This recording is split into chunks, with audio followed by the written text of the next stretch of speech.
Glory be to Jesus Christ. Glory forever.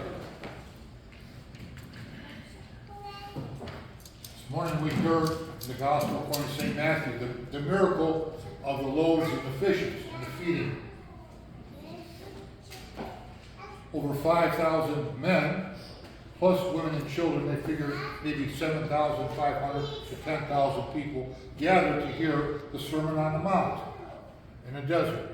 And when he had delivered his Sermon on the Mount, the people are hungry. The people are hungry.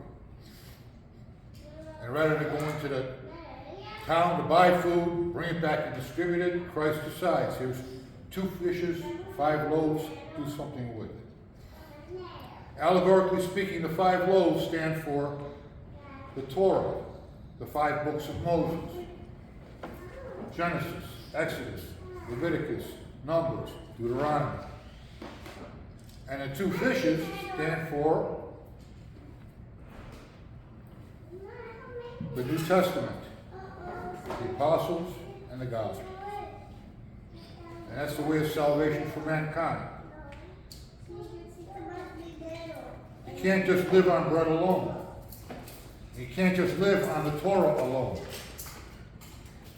The fish completes the meal as the Gospels and the Epistles complete that which was read in the Old Testament. It doesn't supersede, supplant, or replace it. It gives its fulfillment. Fulfillment. And this is the meaning of this great miracle. And the people are fed and they go home satiated. And so much so that they have leftovers. How many baskets? 12 baskets. For what? For each of the 12 apostles.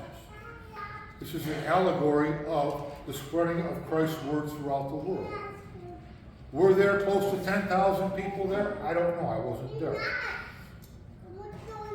Was it just saying, well, there were a lot of people? Well, 5,000 sounds better than saying there were a lot of people. I don't know. But that's not the important thing. The important thing is how this all took place. Christ gathered. He spread the word. The people listened. Now it's time for respite and a little something to eat. And he gives to them. And they gladly receive. They gladly receive. And what sustains them? The old dispensation found in the Torah, and the new dispensation found in the epistles and the Gospels. That's all there is to it. It's for salvation of mankind. This is the meaning of the miracle of the loaves and the fishes. And it multiplies. Just like the church multiplies, it spreads. The harvest is ready, but the laborers are few. That's what they talk about. So this allegory of salvation of mankind is put forth in this great miracle, and we are to learn from it. What? First of all, you need the Word of God to make it through life. You have the Word of God, you've got that found in the Old Testament, which is good, and that found in the New Testament, which completes that read in the Old. You have to have the Word of God. You have to have some kind of guidance. Otherwise, you'd be like a ship without a rudder. You can't no steer, no way to steer. You have to have the Word of God for your sustenance, You have to hear the Word of God through Christ's voice and respond. It's a two-way street.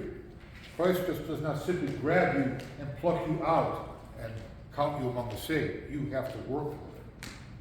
And so, he's right here. He's right here. Don't worry, don't worry. Nice to have 6 kids in church. Good. So anyhow,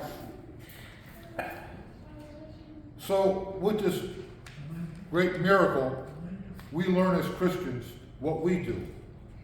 What do we need? We need the sacraments. The sacraments. It's a physical way of interacting with God. And of course, as Orthodox, our sacramental life, you know what's going on. When there's a baptism and that baby is fully immersed not once but 3 times, you know there's a baptism going on. Same thing with all the other sacraments, okay?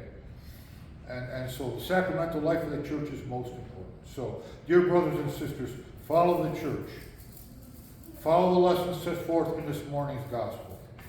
sustain and nourish yourself, not only physically, but most importantly, spiritually, through Christ's Word, following Him, through the lessons found in the Old Testament and that found in the New, because they complete each other.